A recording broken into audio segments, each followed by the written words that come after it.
Halo semua, bagaimana kabar kalian? Langsung saja kita lanjutkan pidato cerita manhwa yang berjudul Tales Demon and God. Melanjutkan cerita sebelumnya, di mana Nili dan teman-temannya sedang berada di kelas. Nili menjadi pusat perhatian karena sudah mengalahkan Long Yuyin. Karena hal tersebut, Gube pun memuji Nili. Gube mengatakan kalau hanya Nili saja yang mendapat pujian dari Gube. Nili menjawab, kalau kau bilang begitu, itu artinya kompetisi papan sensul tidak dianggap hal besar. Dan Long Yuyin itu hanyalah batu loncatan. Dia bukanlah musuhku. Lawanku yang sesungguhnya jauh lebih kuat daripada Long Yuyin. Gube tersenyum, dia mengatakan, kalau itu saja sudah cukup. Papan sensul juga dianggap simbol kekuatan. Pasti rasanya luar biasa, bisa menaklukkan wanita dingin seperti Long Yuyin. Kau pasti sangat senang kan? Bisa menaklukkannya? Awalnya aku ingin dia menjadi selirku. Tapi karena kau tertarik padanya, aku akan memberikannya padamu. Mendengar perkataan Gube, Nili bergumam. Ini orang terlalu cepat ceplos, meskipun dia baru berusia 14 atau 15 tahun. Gosipnya, dia sudah memiliki lebih dari 20 istri simpanan di rumahnya. Aku tidak tahu apakah ini cuma sandiwara, atau ini bagian dari kepribadiannya. Gube pun melanjutkan ocehannya. Nili berpikir, kalau obrolannya bakalan tidak pernah berakhir. Kemudian Nili bertanya, tempo hari ada orang dari klan Gu namanya Gu Heng datang mencari Nili. Gube melihat Nili. Dia mendengarkan cerita Nili. Kemudian Gube terdiam sebentar. Dia termenung sambil menutup matanya. Gube berkata, Nili, terlepas dari apa yang kau dan Lupiao putuskan, kalian tetaplah temanku. Nili dan Lupiao memandang Gube dengan wajah senang. Gube mengatakan, kalau mereka harus ingat, Gu Heng bukanlah orang baik.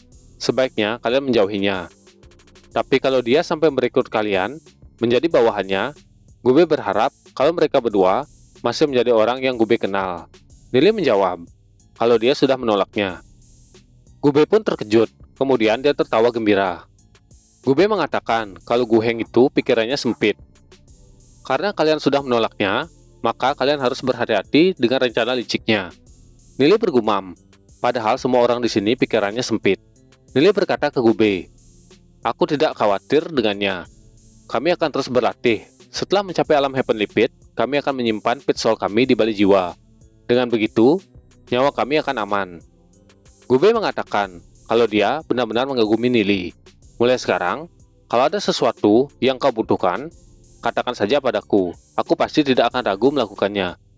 Nili tertawa senang, kemudian berkata, kita bicarakan nanti saja. Nili terus mengobrol bersama Gube dan Lupiao. Seorang murid memperhatikan mereka bertiga. Murid itu merasa kalau dia dengan Nili tidak sepadan. Seseorang datang, ternyata itu adalah Tetua Ciling. Tetua Ciling melihat murid-muridnya, kemudian dia berkata, kalau dia sudah mengetahui, beberapa dari kalian ada yang sudah memasuki lapangan pelatihan. Juga ada beberapa murid yang telah mencapai peringkat yang cukup bagus. Dan beberapa juga ada yang menunjukkan bakatnya yang melebihi ekspektasiku. Tetua Ciling bergumam, kalian semua sudah bekerja keras, karena kuota distrik timur maksimal 5 orang. Tetua Ciling berkata, jika kalian tidak bisa mendapatkan posisi di tahun ini, kalian harus menunggu hingga tahun berikutnya. Tahun berikutnya akan ada banyak murid yang bergabung dengan kita dari distrik utara dan distrik selatan. Tetua Ciling menegaskan kepada para murid, mungkin saja ini akan menjadi kesempatan terakhir kalian. Mendengar perkataan Tetua Ciling, para murid menjadi sangat serius. Setelah memberikan kata-kata pembukaan, Tetua Ciling akan memulai pelajarannya. Selama pelajaran 3 hari yang lalu, kita sudah mencoba menyalakan api spiritual. Apakah kalian semua sudah mempraktikannya di rumah?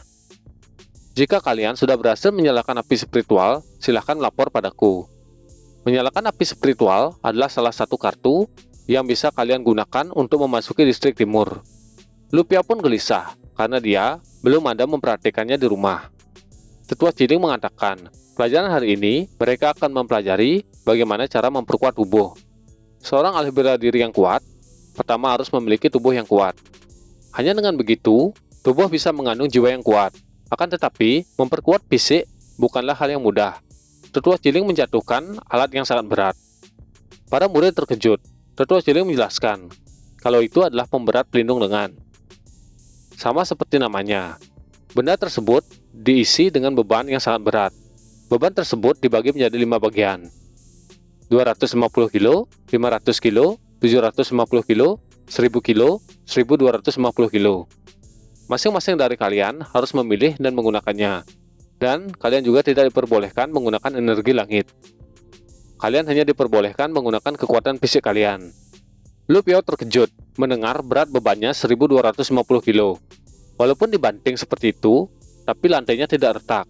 Gube menjelaskan, kalau mereka ada di alam reruntuhan drakonik, kau harus melupakan dari konsep aturan dan hukum dari dunia kecil. Tetua Ciling menyuruh para murid memilih beban sesuai dengan kemampuan mereka masing-masing. Para murid pun mencoba benda tersebut. Seorang murid mencoba beban 500 kilo.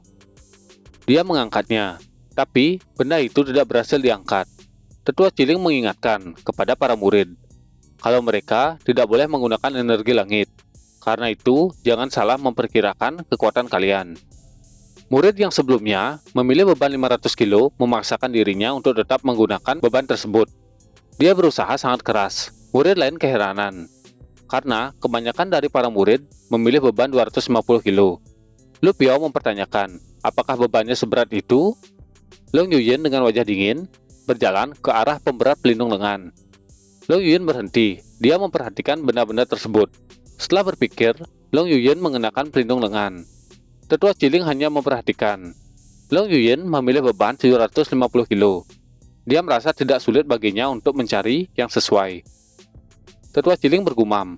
Kelihatannya, Long Yuyin sudah terbiasa berlatih dengan pemberat pelindung lengan. Dengan keturunan darah naga, dia pasti menyimpan beberapa tenaga kalau cuma mengangkat 750 kilo. Jin Yan menoleh ke Long Yuyin yang memilih beban 750 kilo. Kemudian Jin Yan kembali memilih. Dia merasa beban 500 kilo saja sudah berat, apalagi 750 kilo, sambil mengenakan pelindung tersebut. Kemudian giliran Lu Piao, Gube, dan Nili untuk memilih. Mereka bertiga berjalan bersama. Jin Yan memperhatikan mereka bertiga. Lu Piao berjalan sambil menghembuskan napas. Dia sangat yakin kalau bisa menggunakan beban 500 kilo. Lu Piao pun mengangkatnya. Dia mencoba menggerakkan tangannya. Lu Piao berkata kalau beban tersebut masih belum terasa. Kemudian pamer ke Gube. Gube juga mengambil beban 500 kilo. Kemudian memutar tangannya untuk pamer ke Lu Piao. Nili masih melihat-lihat, kemudian menimbang-nimbang beratnya. Nili bergumam, kalau dia bisa saja mengambil yang 750 kilo. Tapi kalau dipakai, lama-kelamaan akan berat juga. Karena Nili tidak perlu terburu-buru, dia pun memilih beban 500 kilo. Setelah semua selesai memilih, Tetua Ciling menanyakan, setelah berlatih tanpa energi langit, apa mereka sudah sadar betapa lemah tubuh mereka? Terlihat banyak siswa yang merasa kewalahan. Tetua Ciling mengatakan, sekarang para murid bisa berlatih di ruangan ini. Sambil Tetua Ciling menjelaskan cara memperkuat tubuh fisik. Para murid pun mengangguk, kemudian mereka mencari tempat untuk berlatih.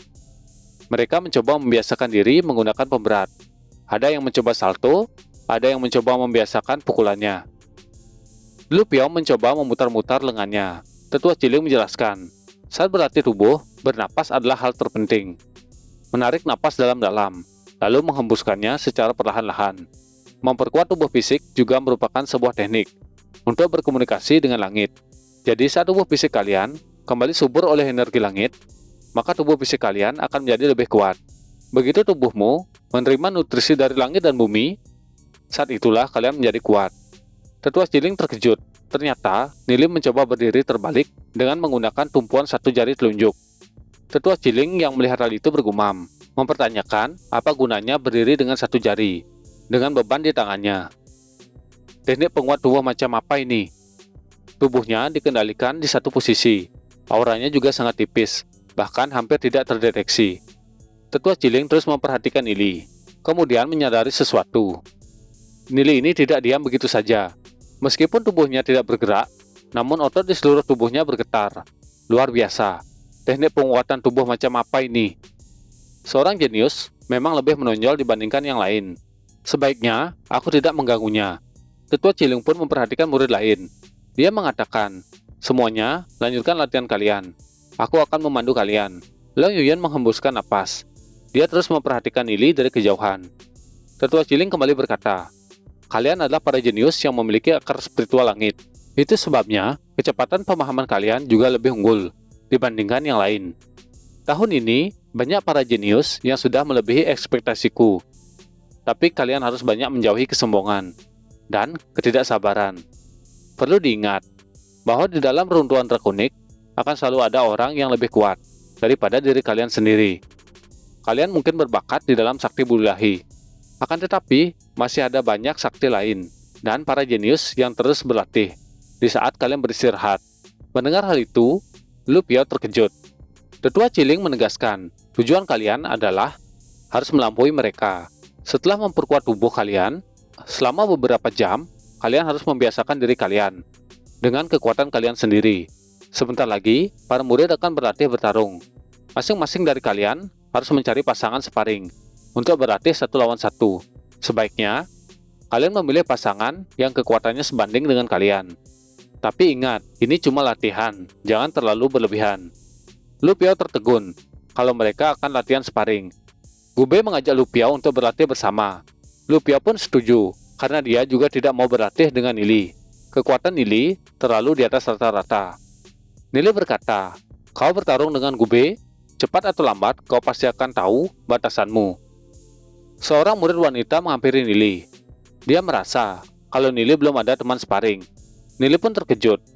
Dia berbalik dan melihat murid itu bernama Yin Yin. Murid-murid wanita yang ada di sana pada bergosip.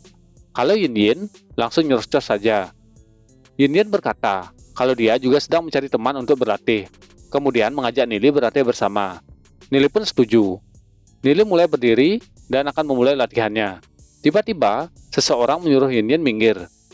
Yin Yin pun menoleh. Ternyata itu adalah Long Yuyin. Long Yuyin mengklaim kalau Nili adalah lawan sparringnya. Para murid wanita terkejut. Yin Yin meminta maaf ke Nili kalau dia akan pergi dulu. Kalau ada waktu senggang, setelah pelajaran, Yin Yin ingin mengobrol dengan Nili.